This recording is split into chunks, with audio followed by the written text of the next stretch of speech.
झाली होती की नाशिक रोडने एक तंबाखू जो शासनाने प्रतिबंधित केलेली तंबाखू चुना मिश्रित तंबाखू आहे मिराज कंपनीची, तर ती इथून पास होणार आहे आणि पुण्याला जाणार आहे.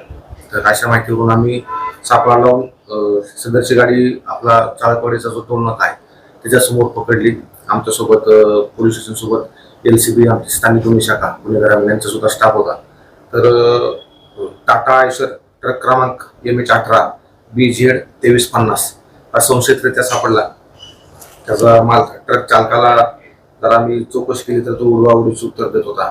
नंतर आम्ही ट्रकची तपासणी केली पण त्यांच्या समक्ष त्याच्यामध्ये शासनानं प्रतिबंधित केलेली मिराज कंपनीची चुना मिश्रित तंबाखू टोटल त्याची किंमत आहे 25,20,000 रुपये किमतीची आणि 20 लाख रुपये किमतीचा ट्रक असा आम्ही 45,20,000 रुपये किमतीचा सर्व मुद्देमाल पकडलेला आहे. यातील ट्रक चालक आहे अल्तमश खान म्हणून, तो राहणारा धुळ्याचा आहे. त्याला मी गुन्हा दाखल केला, त्याच्या वेळेस अटक केलेली आहे.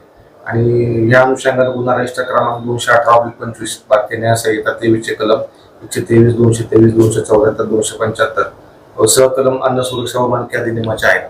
अशा अन्वये आम्ही तो गुन्हा दाखल केलेला आहे, सर्व मुद्देमाल जप्त केलेला आहे. तसेच आरोपीला अटक केली होती. आरोपीला मान्य न्यायालयात हजर केलं. मान्य न्यायालयाने त्यांनी 6 दिवस पोलीस कोठडी मंजूर केली होती. तर त्याच्यामध्ये आपण तिथून त्यानं मुद्देमाल घेऊन आला धुळ्यातून, तो एक आरोपी आणि इकडे तिकडं मुद्देमाल तो घेऊन चालला होता तिकडचा एक आरोपी, असे 2 आरोपी आपल्याला अजून त्या गुन्ह्यामध्ये पाहिजे आहेत. आम्ही त्याचा शोध घेत आहोत.